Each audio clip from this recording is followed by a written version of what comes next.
Assalamualaikum warahmatullahi wabarakatuh dan salam sejahtera untuk kita semuanya.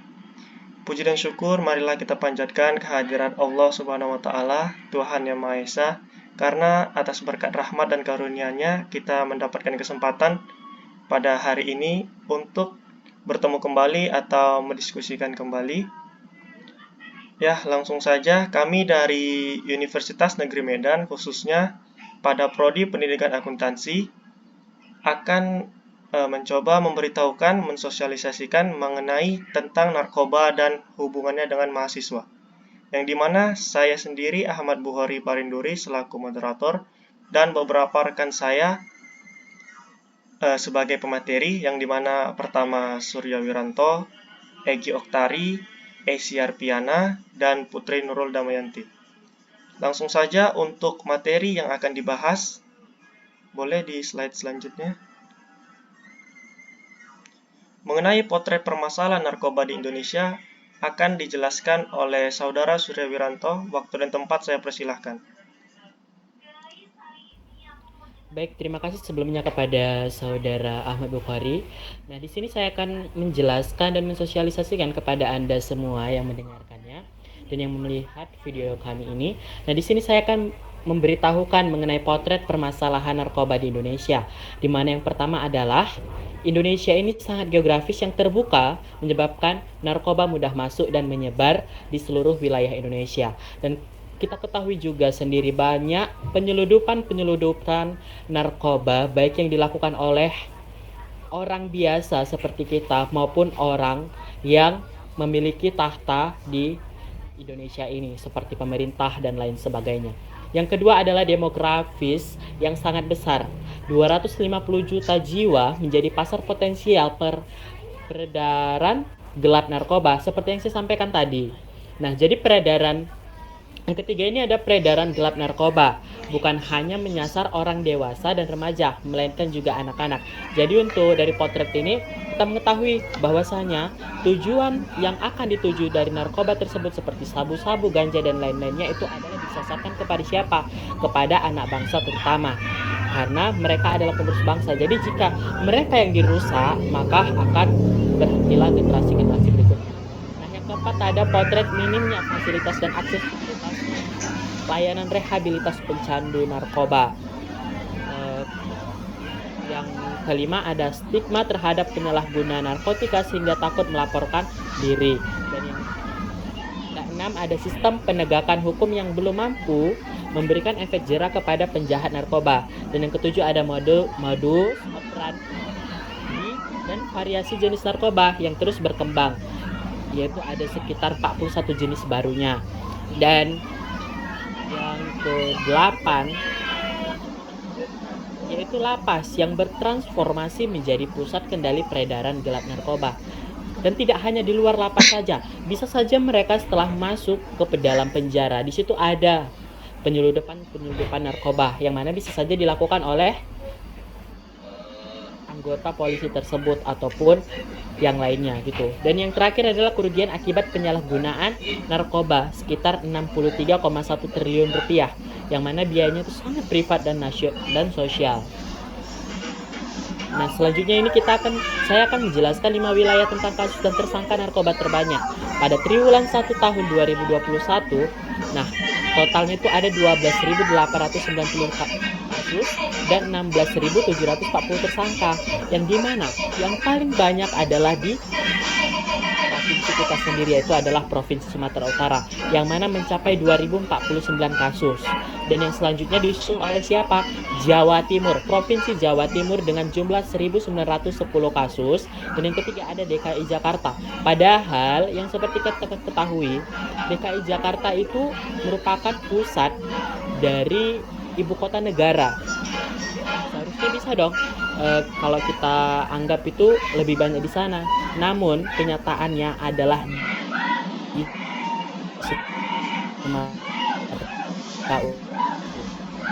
ini jumlah kasusnya 900 ini memiliki 672 kasus, dan yang terakhir adalah Jawa Tengah 661 kasus.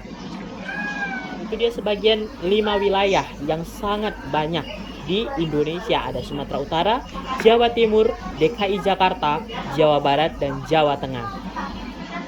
Nah, selanjutnya adalah kasus dan tersangka berdasarkan jenis narkoba. Nah, yang pertama, yang paling banyak adalah sabu, yang mana ada 10.567 kasus dan 13.765 tersangka. Banyak bukan? Nah, inilah yang menyebabkan banyaknya semakin maraknya sabu yang dikarenakan banyak pemakai dari sabu tersebut. Yang mana sabu tersebut banyak mengandung seperti zat-zat yang berbahaya yang membuat candu terhadap hal tersebut. Yang kedua ada ganja, yang mana 883 kasus dan ada 1081 tersangka. Yang ketiga adalah daftar G, yang mana dengan jumlah 439 kasus dan 656 tersangka. Dan yang keempat ada ekstasi, yang mana 227 kasus dan tersangkanya 307 tersangka.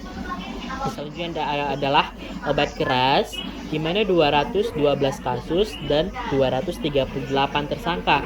Dan yang keenam adalah golongan 4, yaitu 122 kasus dan 142 tersangka. Dan yang terakhir adalah sintetik cannabis dengan jumlah 119 kasus dan 155 tersangka.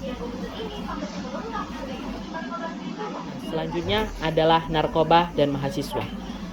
Berdasarkan data dari Badan Narkotika Nasional atau BNN, lanjut AAM, penyalahgunaan narkoba di Indonesia mengalami peningkatan 0,03% pada tahun 2019 dibandingkan 2017. Dengan kata lain, pada tahun 2019 tercatat ada 36 juta pengguna narkoba. Jadi 63% diantaranya pengguna ganja. Dari angka 3,6 juta pengguna narkoba, AA mengungkapkan 70% diantaranya adalah masyarakat dalam usia produktif, yakni 16 sampai 65 tahun. Jadi bisa dibayangkan kalau ini menyentuh golongan produktif, lalu kita tidak mengatasi sejak dini pencegahan penyalahgunaan narkoba, maka akan mengganggu produktivitas negara ini. Jadi saya kira akan sangat berat bagi bangsa dan negara Indonesia. Itulah ujar dari AAM Bastaman. Yang lebih menyedihkan lagi, kata AAM, dari angka tersebut sebanyak 27% pengguna narkoba dari kalangan pelajar dan mahasiswa. Jadi itu merupakan jumlah yang cukup besar. Karena yang dirusak yang paling utama adalah sasaran mereka, pelajar dan mahasiswa. Karena mereka masih muda sehingga bisa melakukan hal-hal yang negatif, seperti mencuri demi mencapai tujuan mereka sendiri, seperti itu. Nah, bisa kita lihat bersama bahwasanya narkoba dan mahasiswa ini mereka mempunyai proporsi penyalahgunaan terbesar berdasarkan kelompok, di mana data hasil surveinya ini tahun 2017 ada 59% itu pekerja dan 24%-nya adalah pelajar dan 17% adalah populasi umum.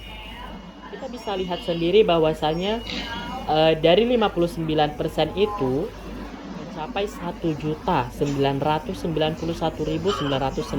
orang. Banyak bukan? Dan 24%-nya itu ada 810.267 orang. Itu dari kalangan mahasiswa, pelajar ataupun mahasiswa. Bukan banyak, tapi sangat banyak, seperti itu. Dan yang terakhir adalah populasi umum.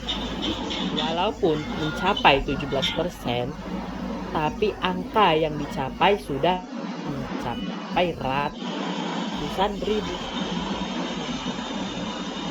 173.139 orang.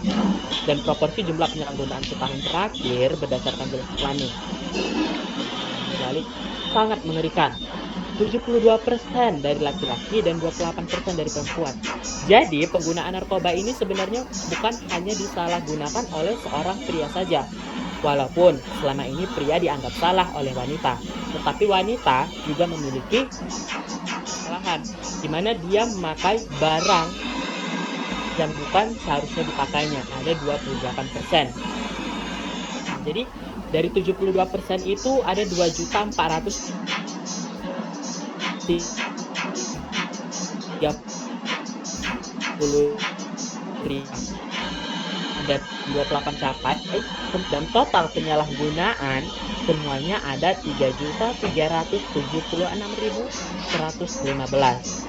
Nah, ini yang saya sampaikan kepada Anda semua mungkin bisa dipahami apapun mengenai penyalahgunaan narkoba. Kita harus meredam rendahnya penyalahgunaan narkoba agar apa? Agar tercapainya kesejahteraan masyarakat. Seperti itu ya teman-teman sekalian. Nah, mungkin saya kembalikan kepada moderator.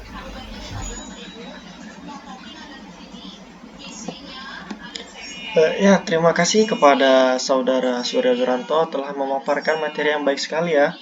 Dan selanjutnya mengenai apa sih itu narkoba sebelumnya belum kita bahas dan ini masuk ke lebih intim lagi mengenai apa itu narkoba, narkotika, dan obat-obat larangan. Saya berikan waktu dan tempat kepada Saudari Egi, dipersilahkan.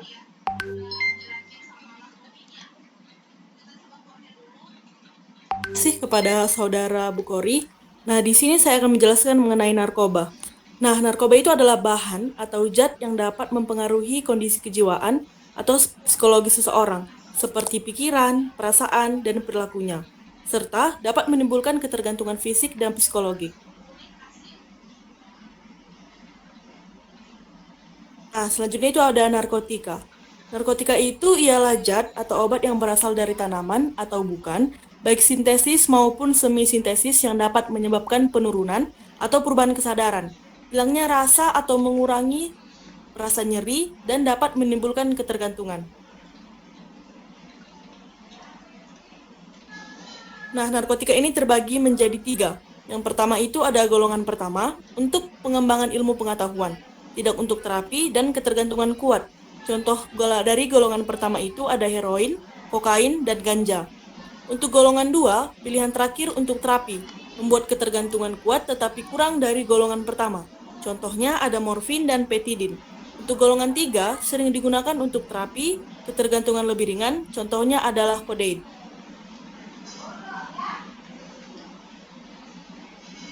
Psikotropika.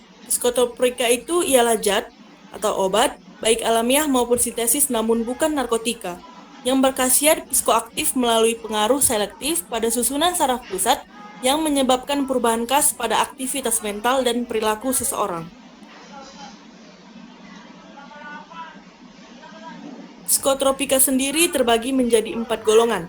Yang pertama, hanya untuk digunakan pengembangan ilmu pengetahuan, tidak untuk terapi, dan ketergantungan kuat.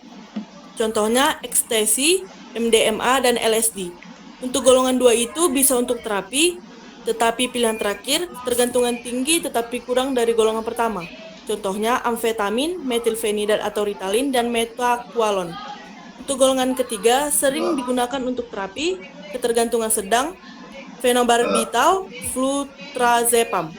Untuk golongan 4 digunakan untuk terapi, ketergantungan ringan, contohnya seperti diazepam, klobasam, dan bromazepam.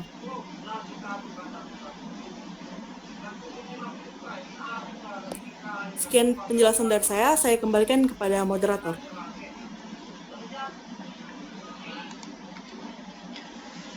Ya, terima kasih kepada Saudari Egi Oktari atas penjelasannya yang sangat singkat, jelas, dan padat ya. Dan slide selanjutnya boleh, Bang.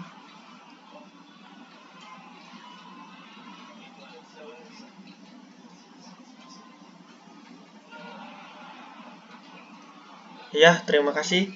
Untuk materi selanjutnya mengenai bahan adiktif atau lainnya, saya berikan waktu kepada Saudari Esia Arpiana. Waktu dan tempat saya persilahkan. Terima kasih.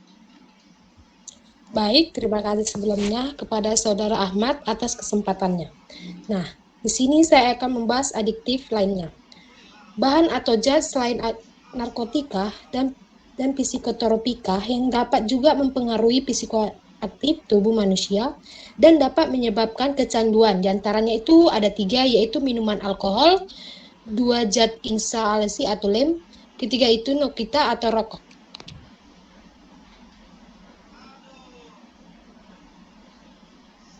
Nah, selanjutnya itu ada jenis narkoba berdasarkan efek terhadap SSP.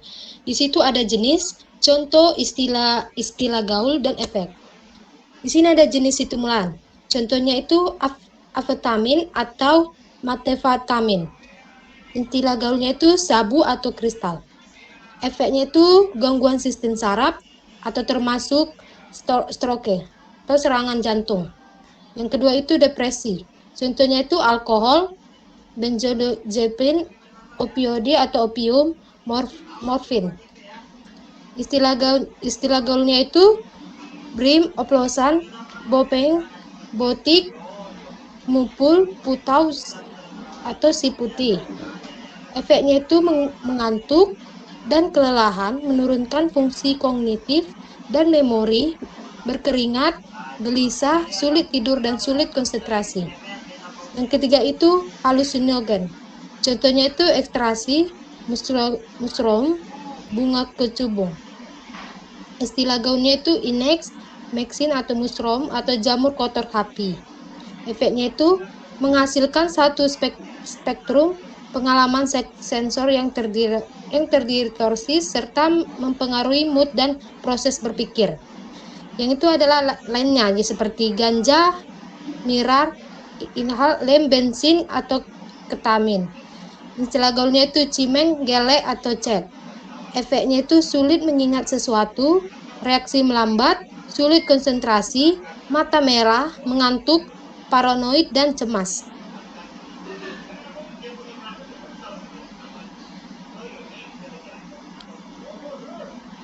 Nah, di sini ada faktor penyebab kecanduan. Faktor narkotika yaitu faktor individu seperti perubahan biologis, perubahan psikologis, perubahan sosial. Faktor lingkungan keluarga, lingkungan kampus, lingkungan masyarakat. Dampak penyalahgunaan narkoba. Di situ ada 3 yaitu komplikasi medis, yang dimaksud dengan suntikan heroin meningkatkan resiko penularan HIV atau AIDS dan hepatitis atau BC, psikostimulasi penyebabnya hipertensi, jantung dan perdarahan otak. Alkohol, obat penenang dan obat tidur menyebabkan gangguan agresif atau gangguan pernapasan. Yang kedua itu dampak sosial. Yang dimaksud itu keharmonisan keluarga terusik, gangguan komunikasi, turunnya prestasi akademik dan prestasi kerja, dan menghabiskan harta benda. Yang ketiga itu pelanggaran hukum. Yang dimaksud dengan penggunaan dalam ilmu kedokteran adalah penderitaan tetapi bisa dijatuhi hukum karena pelanggaran undang-undang yang berlaku.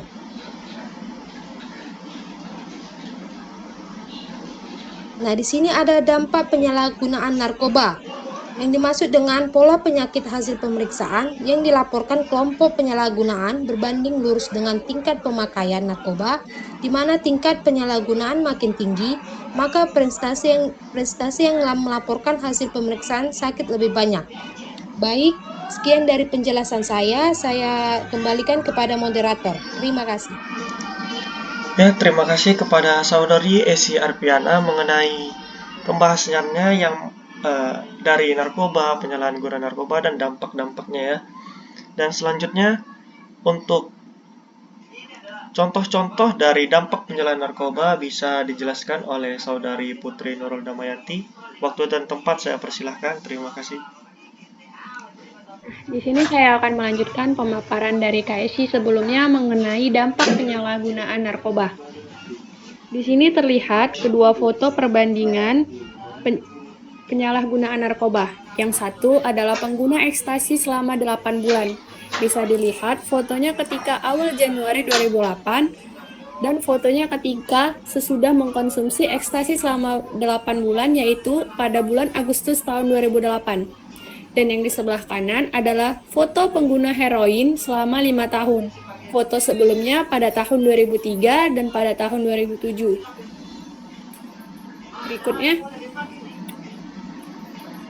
Yang berikutnya juga merupakan foto perbandingan penyalahgunaan narkoba berupa ekstasi, heroin, dan kokain. Selanjutnya. Nah, ini adalah perubahan penyalahgunaan narkoba. Dia mengkonsumsi narkoba, bisa kita lihat dari awal wajahnya yang terlihat segar maksud saya, menjadi terlihat lebih kurus dan terlihat lebih tua. Berikutnya. Nah, di sini adalah gambaran CT scan dari otak pengguna narkoba dengan otak yang tidak menggunakan narkoba. Dampak narkoba terhadap otak itu sangat banyak ya teman-teman. Yang pertama itu gangguan saraf sensorik, yang kedua gangguan saraf otonomi, yang ketiga gangguan saraf motorik, yang keempat gangguan saraf vegetatif, dan yang kelima kerusakan permanen dan penuaan dini.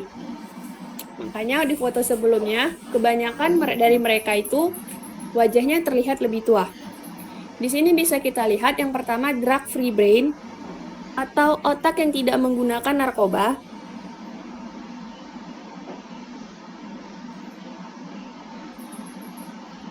Dan yang sebelah kanan bisa kita lihat marijuana abuse atau otak pecandu ganja. Lalu bisa kita lihat lagi methamphetamine abuse atau otak pecandu Inex atau sabu. Dan yang berikutnya adalah heroin abuse atau otak pecandu heroin putau. Nah, yang berikutnya adalah perbandingan antara otak yang sehat dengan otak yang tidak sehat. Sangat jauh berbeda.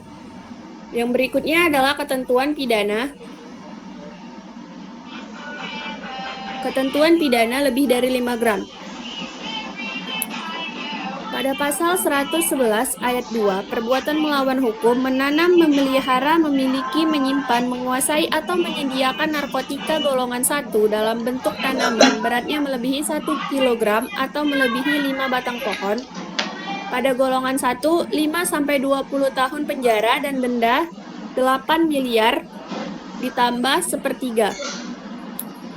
Yang berikutnya, pasal 112 ayat 2, memiliki, menyimpan, menguasai, atau menyediakan narkotika beratnya melebihi 5 gram, golongan 1, 5-20 tahun, dan denda sebesar 8 miliar, golongan 2, penjara selama 5-15 tahun, dan denda sebesar 5 miliar, dan golongan 3, penjara selama 3-10 tahun, dan denda sebesar 3 miliar.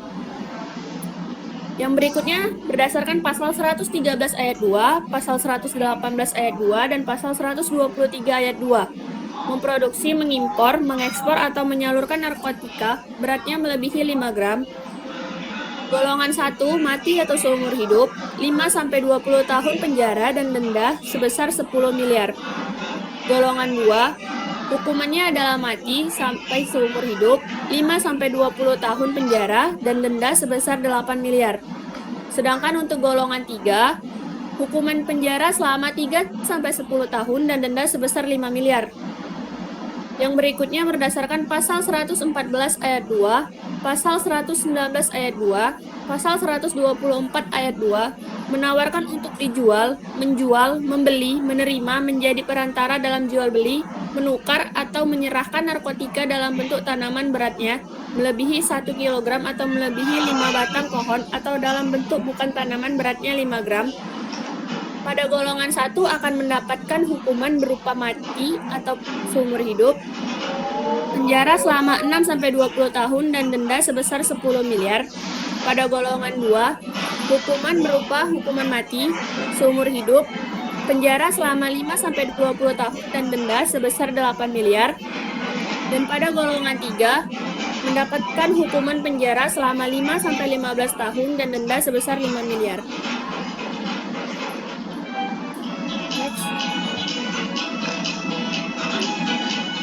Peran mahasiswa.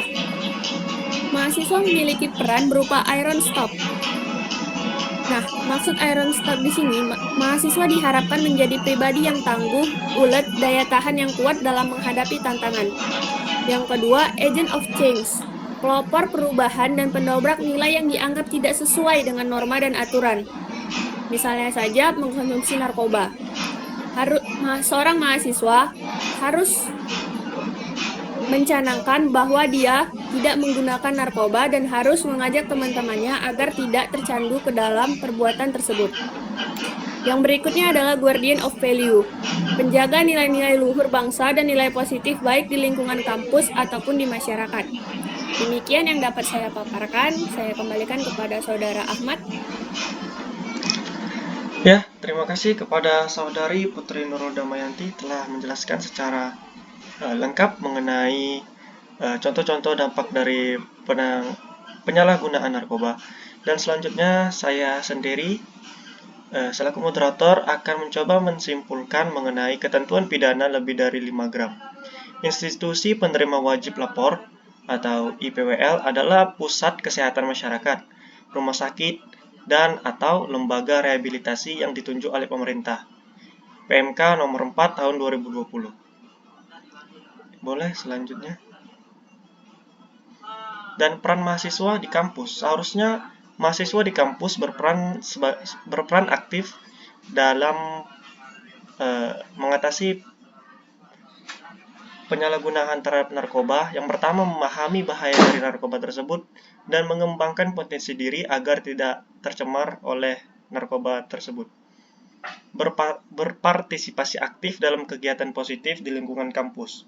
Melaporkan segala bentuk pemilikan, peredaran, atau penyalahgunaan narkoba yang terjadi di lingkungan kampus. Lalu, aktif dalam mengikuti kegiatan pelatihan, seminar, workshop tentang pencegahan penyalahgunaan narkoba. Menjadi sukarelawan terkait Satgas Gerakan Anti Narkoba di kampus, dan menjalin komunikasi yang baik dengan teman sebaya dan warga kampus lainnya.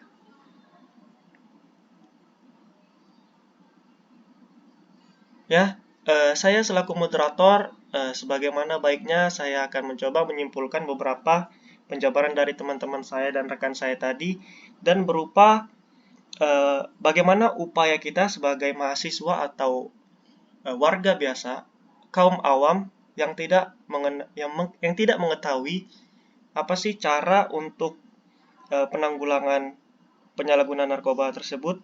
Yang pertama, strategi yang dapat kita lakukan adalah dari diri kita sendiri. Harusnya kita sebagai warga negara atau mahasiswa atau siapapun harus menolak narkoba ini, karena narkoba ini merupakan tindakan yang sangat diharamkan bagi siapapun, mau berbeda agama pun, mau beda jenis kelamin pun, ini narkoba haram ya. Dan upaya yang dapat kita lakukan adalah melihat sumber-sumber tentang bahayanya narkoba, mendapatkan edukasi, mendapatkan pembelajaran yang baik, mengikuti pembelajaran di sekolah, mengikuti pembelajaran di kampus, dan sebagainya.